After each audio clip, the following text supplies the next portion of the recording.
Hi everyone and welcome, this is the Apostate Prophet. I hope you're having a great week. One of the main things when thinking about Islam is the... No, not this time. I'm talking about the No. Come on. I'm talking about the Kaaba, one of the main images that you get when you Google Islam. It is one of the main images because it is the most important location in Islam, the most important building. It's the center of Islam. It's the most venerated place and building in the world. Every Muslim has to turn towards the Kaaba when they pray. And Muslim pilgrims visit the Kaaba and have to circle it multiple times in a practice called tawaf. It is so important because it is believed to be the first building established for Allah, the one God. Although Allah doesn't need that building. Weird. Today the cube is surrounded by the greatest mosque, the Great Mosque of Mecca, or the Sacred Mosque. The Islamic belief on the origins of the Kaaba are very different from what an objective, non-Islamic research finds. According to Islamic belief, the Kaaba was built by Abraham, the forefather of Abrahamic religion, and he was told to build it by Allah. That is made very clear in Quran chapter 22, verse 26. Muslims believe that Ishmael, Abraham's first son, was given the blessing of the Kaaba so that his descendants would make an annual pilgrimage and a sacrifice feast at the Kaaba. Muslims believe that Ishmael was Abraham's religiously important and chosen son, although the Bible, where Abraham's story originated, says that God chose Isaac, not Ishmael. Ishmael is described as a warrior, and not the one who inherits his father's legacy. He is seen among many Jews as wicked but repentant, while Christians simply see him as Abraham's other wicked son. It is quite weird that Arab Muslims would make such a change in the biblical narrative and belief, and afterwards claim that Jews and Christians falsified the Bible. There are more differences than that, such as that Ishmael's mother Hagar, who is Abraham's handmaiden in the Bible, is suddenly directly Abraham's second wife in Islam. These changes appear probably because Arabs assume that they are descendants of Ishmael, while Jews are descendants of Isaac. But more to that at another time. Let's come back to the Kaaba. According to Islamic belief, Abraham built the Kaaba, Ishmael took care of it, and over generations it was revered by prophets and believers as Allah's house. That's why Muslims call it Baytullah, which means house of Allah. In the Quran it is also mentioned as sacred house, revered house, and so on. The black stone at one corner of the Kaaba is also believed to have been placed there by Abraham.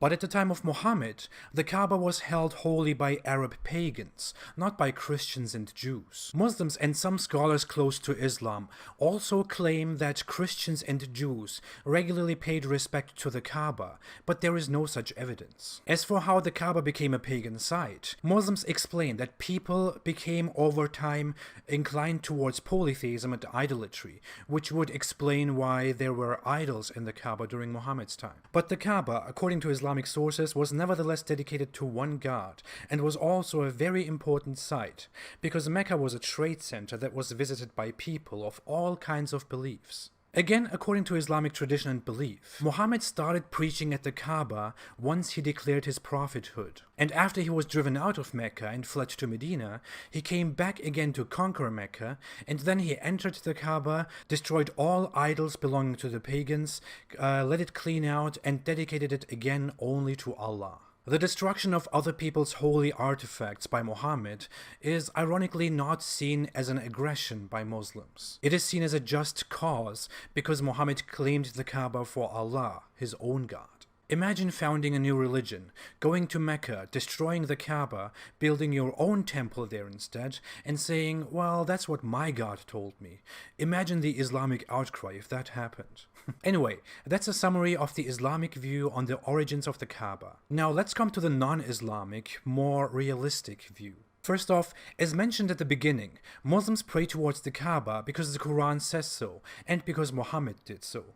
But that wasn't always true. When Muhammad began his prophecy, he wouldn't pray towards the Kaaba, but towards Jerusalem. Coincidentally, Jews prayed towards Jerusalem too. They call it Mizrah instead of Qibla.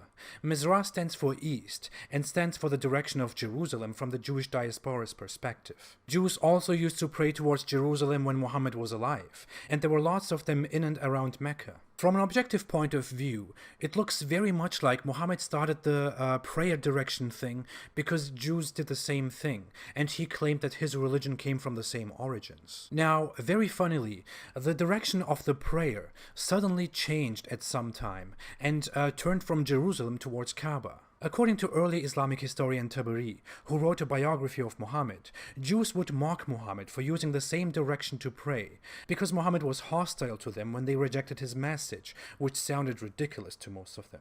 The theory that the direction changed because Jews mocked him becomes even clearer if you read the Quran. In chapter 2 of the Quran literally responds to people mocking Muhammad for his practice, then announces the change, and justifies it because it says that the first direction towards Jerusalem was only a test for the believers. Muslims prayed towards Jerusalem for years before it changed. What test was that?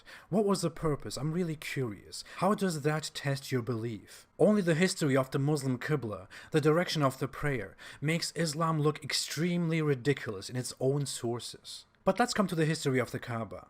As a side note, it is important to point out that pre-Islamic Arabia was extremely underdeveloped and primitive. Literature had no big importance, and written texts basically didn't exist. That's why it's really hard to find out anything about pre-Islamic history, and many people are forced to read the biased Islamic view.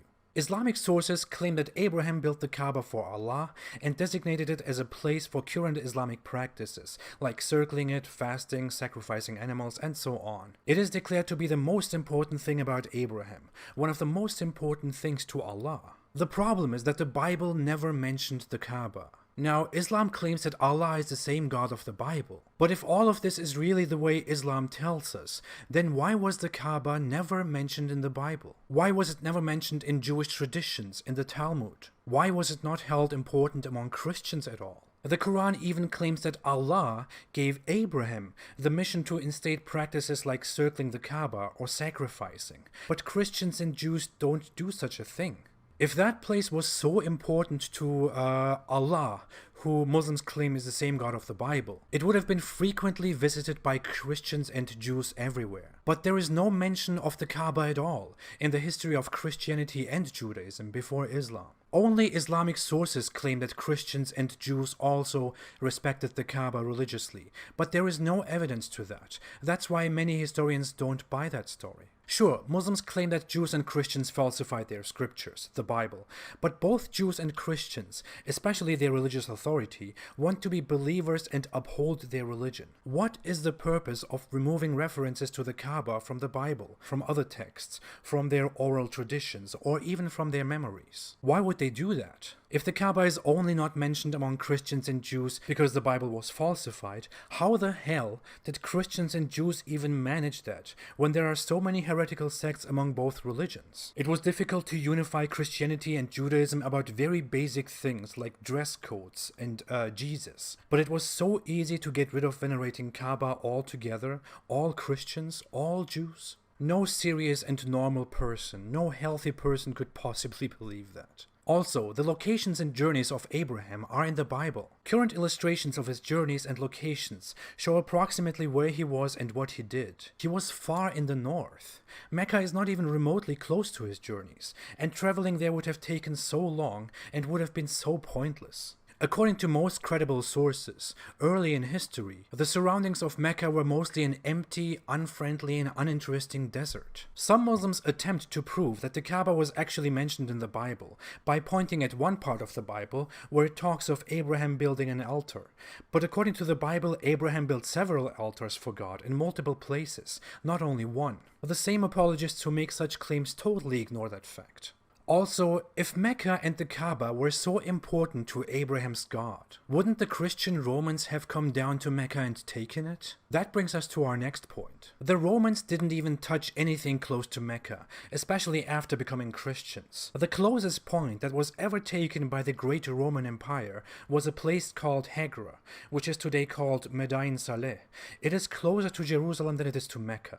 And the Roman Empire didn't leave anything untouched that was remotely important, and the desert dwellers had certainly not the strength to stop them. Also, Mecca was never even mentioned by non-Islamic and non-Arab sources until the 8th century, when Byzantines mentioned it due to their relations with the growing Muslims. This refutes one Islamic point, that the Kaaba, Mecca, was a very important and big trade center. That is only an Islamic claim. It was visited by Persians and surrounding Arabs, sure, but it was not a big trade center. There is no evidence to that, and every evidence points against that claim. That's why many historians actually come to the conclusion that the claim that Mecca was a trade center was only made up by Muslims or exaggerated because it was only important to Arabs. If it was really such a big and important place of trade and culture and whatever, North African rulers, Romans, the Eastern Roman Empire, Persian empires and others wouldn't have ignored it, for sure.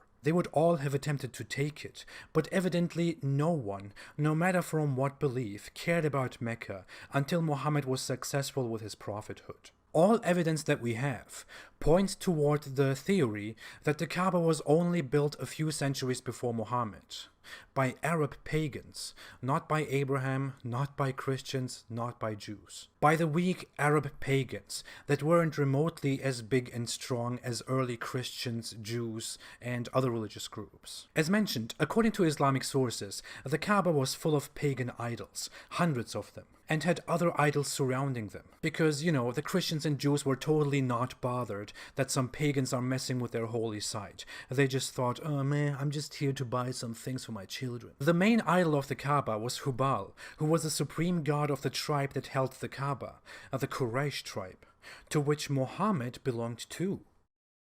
But aside from that, the Kaaba had hundreds of other idols that were instead revered by other pagan tribes around Mecca. The Quraysh were a tribe of merchants, which is why other Arab tribes used to visit them very often and made statements at the Kaaba by placing their own idols there and worshipping together. So it was clearly an important pagan site that only pagans used religiously. When Muhammad declared his prophethood and his new god, Allah, the closest holy site to him was the Kaaba. In the end, it seems very much like Muhammad was interested in monotheism and in Abrahamic traditions. He didn't initially bother very much about the Kaaba in a religious sense, but he had more and more disagreements and hostilities with Christians and Jews who rejected his message clearly. And since his own tribe, the Quraysh, and other pagans rejected his message very clearly and strictly, it looks like his interest in the Kaaba was something that had more to do with his pagan origins and with his feud with the pagans. It looks like he gradually wanted to get rid of Christian and Jewish influence in his religion,